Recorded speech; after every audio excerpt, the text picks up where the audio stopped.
You had mentioned that there are tens of thousands of people getting up every day and working toward the demise of the United States. And I think it's also important to say there are hundreds of thousands of people or millions of people who are part of the US military and Department of Defense who are working to combat those adversaries. And you were alluding to different ways that combat and conflict are occurring. And I wonder if you could just talk about some of the ways that we are engaged in conflict. So it's in everyday things that that you don't realize or appreciate, right? So in order to create an opportunity to attack, you're going to pay attention to, and you're going to understand patterns of life, right? You're going to do lots of collections, most of it unclass, right? So most of it's called OSINT, right? Open source intelligence. So there's lots of collections going on. This is a very free society, and so it's very easy to do. And so we do. That's being done against key leaders across industry. It's being done with key leaders in the military, within their families, within their social circles, within their social networks of their children, of their friends, their neighbors, right?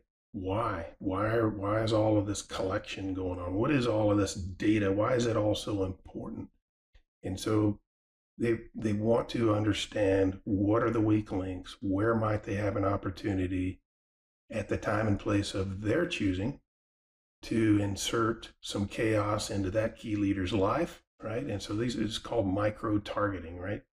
And so it may just be to keep them off balance at a key negotiation coming up, right? It could for a political leader. Maybe it's an industry piece. Maybe it's some of the collection that they're doing to steal intellectual property and so on, right? And so across the web, across these social networks, throughout the media organizations, right? There's just penetrating our society to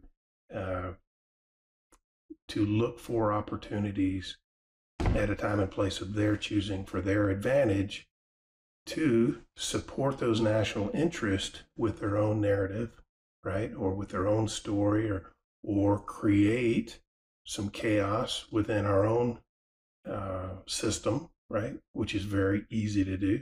It's very easy to do. And so, it's not a surprise to you that your telephone, right? Even the conversation we're having, your phone sitting on your desk, could trigger, the news feed that you have to be different today than it was, this morning.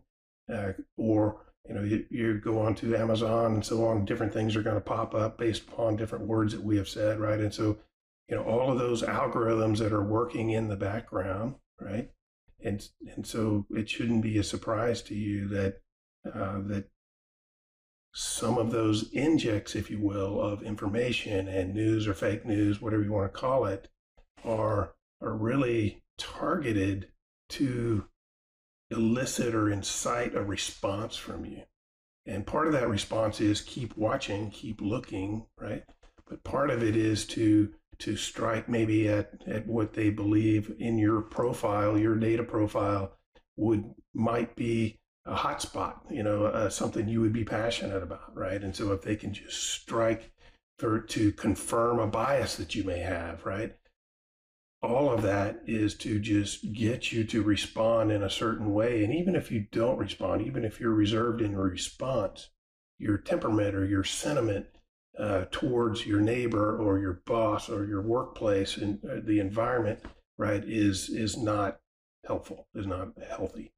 And so I would just say to our listeners, right, when something really sets you off at the instant you hear it, see it, touch it, then I would say your instinct needs to be, what is the source of this information? Not what did it say? Not, I can't believe, they would do that, right? Just pause. What is the source? Where did this come from? What could be the alternative agenda in what I'm hearing, what I'm seeing, what's being said, right? And then you can, The Marine Corps teaches that we filter our actions with is it legal? Is it moral? Is it ethical? And I think as a leader, that's a pretty good filter. If it doesn't pass all three of those, you don't get to move forward, right? So it could be an order that you receive, right? It could be a direction you're taking, could be a project you're working on, but is it legal? Is it moral? Is it ethical?